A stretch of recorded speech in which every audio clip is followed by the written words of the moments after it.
కొరింథీయులకు రాసిన మొదటి పత్రిక 6వ అధ్యాయము 19-20 వచనాలు. మీ దేహము దేవుని వలన మీకు అనుగ్రహింపబడి మీలోనున్న పరిశుద్ధాత్మకు ఆలయమై ఉన్నదని మీరు ఎరుగరా. మీరు మీ సొత్తు కారు, విలువ పెట్టి కొనబడిన వారు గనుక మీ దేహముతో దేవుని మహిమపరచుడి. ఈ రోజున శరీరం లేదా ఈ బాడీ అంటే చాలా మందికి చులకనైపోయింది. ధనం సంపాదించడానికి ఇష్టపడతా ఉన్నారు, ఆస్తులు కూడబెట్టుకోవడానికి ఇష్టపడతా ఉన్నారు. కొంతమంది ఆ శరీరాన్ని కూడా చాలా కేర్గా చూసుకుంటారు. ఏదో సెలబ్రిటీస్, డబ్బున్న వాళ్ళు శరీరాన్ని జాగ్రత్తగా చూసుకుంటారు. అయితే విశ్వాసుల గురించి నేను ఈరోజు మాట్లాడుతున్నాను. దేవుణ్ణి నమ్ముకున్న వారి గురించి నేను ప్రత్యేకంగా ఈరోజు మాట్లాడుతూ ఉన్నాను. ఎందుకు అంటే దేహాన్ని కేర్లెస్గా ఇది యూజ్లెస్ అండి, మాకు ఆత్మ ఇంపార్టెంట్, ఆత్మ ఉండాలి, ఆత్మ నిత్య జీవానికి వెళ్ళాలి, మంచిదే, నిజమే, వెళ్ళాలి. కానీ దేహం ఎలా ఉంది? దేహము ఎంతో విలువైనదని, దేహము విలువ పెట్టి కొనబడిందని వాక్యం సెలవిస్తూ ఉంది. ఈ దేహంతో ఎంతోమంది చెడ్డ కార్యాలు చేస్తున్నారు. ఎడిక్షన్స్, డ్రగ్ ఎడిక్షన్స్, వ్యభిచారపు క్రియలు, చెడ్డ అలవాట్లు, పాపపు క్రియలు, all are done by this flesh, this body. ఈ దేహంతోనే అన్ని పాపాలు కూడా జరిగిస్తూ ఉన్నారు.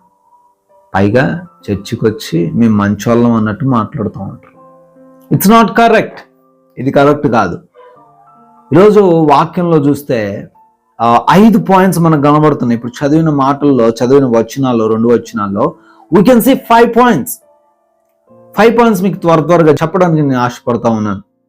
మొదటి పాయింట్ ఏంటంటే, ఈ దేహము ఎవరి వల్ల వచ్చిందని వాక్యం సెలవిస్తుందంటే దేవుని వలన మనకు అనుగ్రహింపబడ్డది. అవర్ ఫస్ట్ పాయింట్ ఈజ్, ఈ యొక్క దేహము నాట్ బిలాంగ్స్ టు అస్.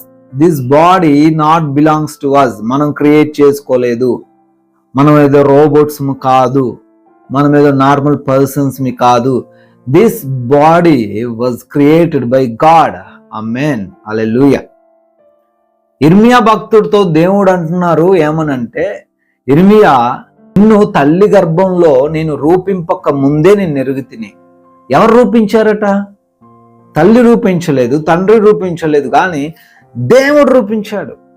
దేవుడు మనల్ని తల్లి గర్భంలో క్రియేట్ చేశాడు. రక్త మాంసములు ఆయన ఇచ్చినవి. It is not belongs to, అది మనది కాదండి. ఈ దేహం మన ద్వారా వచ్చిందో, మన తల్లిదండ్రుల ద్వారా, ఓకే, ఈ లోకపరంగా వాళ్ళ తల్లిదండ్రులే, కానీ ఇది ఇచ్చింది ఎవరట? దేవుడు. ఆది కాండంలో కూడా దేవుడు అన్నిటినీ కూడా క్రియేట్ చేస్తూ ఉన్నారు. ఈ భూమిపైన ఉన్న సకల జీవరాశిని, చెట్లను, పశువులను, పక్షాది అన్నిటి కూడా దేవుడు క్రియేట్ చేస్తున్న తరుణంలో దేవుడు ఒక మాట అన్నాడు, కలుగును గాక. జస్ట్ వన్ వర్డ్, ఒక్క వర్డ్తోనే దేవుడు అంటున్నాడు కలుగును గాక. కానీ మన దగ్గరకు వచ్చేసరికి మనిషి కలుగును గాక అనలేదండి. ఎంతో ఆలోచించారు దేవుడు, ఎలా చేద్దాం, వీళ్ళని ఎలా తయారు చేద్దాం అని ఆలోచించారట. తన స్వరూపమందు తన పోలిక చొప్పుగా ఆయన ఆలోచించి చాలా శ్రద్ధగా మట్టిని తీసుకొని మనల్ని నిర్మించాడు. Our body is very precious, ఎంతో విలువైనది. ఈ బాడీ దేవుడు మనకిచ్చినది. మరి నువ్వు కాపాడుకుంటున్నావా ఈ దేహాన్ని? దేవుడిచ్చిన ఈ విలువైన గిఫ్ట్ని నువ్వు సేవ్ చేసుకుంటున్నావా, లేదా ఇష్టానుసారంగా గాలికి వదిలేస్తున్నావా? అవర్ సెకండ్ పాయింట్ ఈజ్, దేవుని యొక్క ఆలయము మీలోనున్న పరిశుద్ధాత్మకు ఆలయమై ఉన్నదని మీరు ఎరుగరా అని వాక్యం సెలవిస్తుంది. దేవుడు అంటున్నారు, నేను హస్తకృతములైన ఆలయములలో నివసింపను. నేను ఎక్కడుంటాను? మనలో ఉంటాడట. హల్లెలూయా. పరిశుద్ధాత్మ దేవుడు మనలోనే ఉంటారంట. మనలో ఉండాలంటే ఒక దేవాలయం ఎంత పవిత్రంగా ఉంటుందండి, ఒక దేవాలయం ఎంత క్లీన్గా ఉంటుంది, ఎంత పీస్ఫుల్గా ఉంటుంది, పిచ్చిగా ఉంటుందా? ఏదన్నా ఒక రూమ్ లాగా, ఒక బెడ్రూమ్ లాగా, ఒక స్టోర్ రూమ్ లాగా ఉంటుందా? No, it is very clean, మంచి క్లీన్గా ఉంటుంది. అంటే మన దేహం ఎలా ఉండాలా? పవిత్రంగా ఉండాల. భార్య ఉంటుంది, భర్త ఉంటాడు, కానీ బయట వాళ్ళతో ఏం కావాలా? వ్యభిచార క్రియలు కావాలి, మోహపు చూపులు కావాలి, పాపం చేస్తూ ఉంటారు, పవిత్రంగా ఉంచుకోలేకపోతున్నారు. అనేక మంది వరుసలు లేకుండా, వావి వరుసలు ఏవి కూడా లేకుండా ఇష్టానుసారంగా అపవిత్రతకు తమ దేహములను అప్పగించుకున్నారని వాక్యం సెలవిస్తాం. ప్రియమైన సహోదరుడు, ఒకవేళ నువ్వు అపవిత్రమైన కార్యాలు చేస్తున్నావేమో, దేవుడు ఈ వాక్యం ద్వారా నీతోనే మాట్లాడుతున్నారు. అపవిత్రతను తీసేసుకో. అపవిత్రంగా ఉంటే దేవుడు రారండి. ఇట్స్ నాట్ ఎ డస్ట్బిన్, ఇది ఒక డస్ట్బిన్ కాదండి. ఏది పడితే అది దేహంలో వేసేయడానికి. పవిత్రంగా దేవుడిచ్చిన దేహాన్ని కాపాడుకోవాలి. పవిత్రంగా ఉంటున్నావా? మరి ఒకసారి ఆలోచించుకో. అవర్ థర్డ్ పాయింట్ ఈజ్, మీరు మీ సొత్తు కారు. మనము మన సొత్తు కాదు. మన దేహం పైన మనకు అధికారం లేదు. తెలుసా అండి ఆ విషయం మీకు? మీరు ఒకసారి సూసైడ్ చేసుకుంటున్నానండి పోయి కోర్టులో చెప్పండి, పోలీసుల ముందు చెప్పండి. సరే బాబు, నీ దేహం నీ ఇష్టం కదా, నువ్వు పోయి సూసైడ్ చేసుకో. సరే అమ్మా, నీ దేహం నీ ఇష్టం కదా, నువ్వు వెళ్ళి ఆ హ్యాంగింగ్ చేసుకో, ఉరేసుకో, లేదా మందు తాగేసే ట్రైన్ కింద పడిపో అంటారా? వెంటనే అరెస్ట్ చేస్తారు. తెలుసా? It is illegal. అదేంటండి, నా దేహం, నా శరీరం, నేను పెంచి పోషించుకున్న, ఫుడ్ పెడుతున్న రోజు ఈ దేహానికి చచ్చిపోవడానికి అర్హత లేదా? ఎస్, నీ దేహం నీ సొత్తు కాదు. It is very precious. నీ దేహం నీ సొత్తు కాదు. ఆత్మహత్య చేసుకుంటే తీసుకుపోయి జైలు వేస్తారు, చేసుకోవడానికి ప్రయత్నిస్తే. ప్రియమైన సహోదరుల, ఇట్ ఈస్ వెరీ వాల్యుబుల్. ఇది ఎంతో విలువైనది. దేవుని సొత్తు. ఎవరి సొత్తు మరే? మన సొత్తు కానప్పుడు ఎవరి సొత్తు? దేవుని సొత్తు, దేవుని యొక్క సొత్తు. ఈ దేహంలో ఎంతో విలువైన ఆర్గన్స్ ఉన్నాయి. కొన్ని కోట్లు ఖర్చు పెట్టిన ఇవ్వబడినటువంటి, తయారు చేయలేనటువంటి ఆర్గాన్స్ దేవుడు మనలో ఉంచాడు. ఒక సిస్టమ్ని మనలో ఉంచాడు. మరి ఆ సిస్టమ్ని ఎంతో మంది పాడు చేస్తూ ఉన్నారు, విలువ లేనిదిగా చేస్తూ ఉన్నారు, అపవిత్రంగా చేస్తూ ఉన్నారు, మద్యం తాగుతున్నారు, డ్రగ్స్ తీసుకుంటున్నారు, నోట్లో ఇష్టం వచ్చింది పెట్టుకుని నవ్వులుతూ ఉన్నారు. అన్ని కూడా పాడు చేస్తూ ఉన్నారు. దేన్ని? దేహాన్ని ఒక డస్ట్బిన్ లాగా తయారు చేసేస్తూ ఉన్నారు. ఇష్టం వచ్చింది లోపల వేసుకుంటున్నారు. లోపల వేసుకుని ఏమంటున్నారు? ప్రభువా, నాకు అనారోగ్యం వచ్చింది. ఎవరు తిన్నామంటే తిన్నావమ్మా, ఎవరు తాగమంటే నువ్వు తాగావు. దేహం ప్రీషియస్గా కాపాడుకోండి, మంచిగా ఉంచుకోండి అని చెప్పాడు కదా. నువ్వు ఎవరు తినమంటే తిని చెడు పదార్థాలు, చెడు foods, not only drinking, foods కూడా మంచి ఫుడ్స్ తీసుకున్నప్పుడే హెల్తీగా ఉంటారు.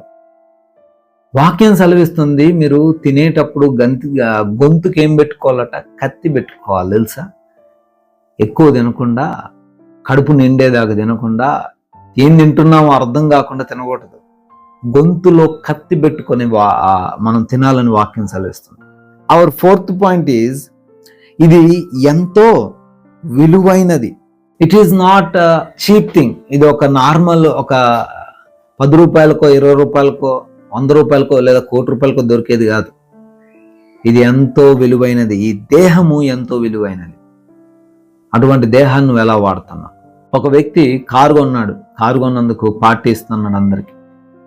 కారు విలువ ఎంతండి అని ఒక వ్యక్తి వచ్చి అడిగాడు. 1 కోటి రూపాయలు సార్ అన్నాడు. 1 కోటి రూపాయల? గుడ్. మీరేం తాగుతున్నారంటే మద్యం సేవిస్తున్నాం అన్నాడు. సరే, మీ 1 కోటి రూపాయల కారులో నా దగ్గర 100 రూపాయల కిరోసిన్ ఉంది, దాన్ని పోయమంటారా అంటాడు. ఏమంటే ఆ వ్యక్తి సీరియస్ అయిపోతాడు. ఎలా పోస్తారండి? అంత 1 కోటి రూపాయలు పెట్టిన కారులో కిరోసిన్ పోస్తారా? పాడైపోద్ది కదా. అప్పుడు ఆ వ్యక్తి అంటున్నాడు, 1 కోటి రూపాయలు పెట్టి ఖరీదు చేసి కొన్న కారునే నువ్వు అంత ప్రీషియస్గా, జాగ్రత్తగా, విలువైనదిగా చూసుకుంటున్నావు కదా, మరి దేవుడిచ్చినటువంటి దేహం 1 కోటి రూపాయల కంటే తక్కువ? 1 కోటి రూపాయలు విలువ లేందా? ఉపయోగం లేందా? మరి నువ్వు ఎందుకు ఇష్టానుసారంగా ఏది పడితే అది సేవిస్తున్నావు, తాగుతున్నావు, లోపలికి పంపిస్తున్నావు?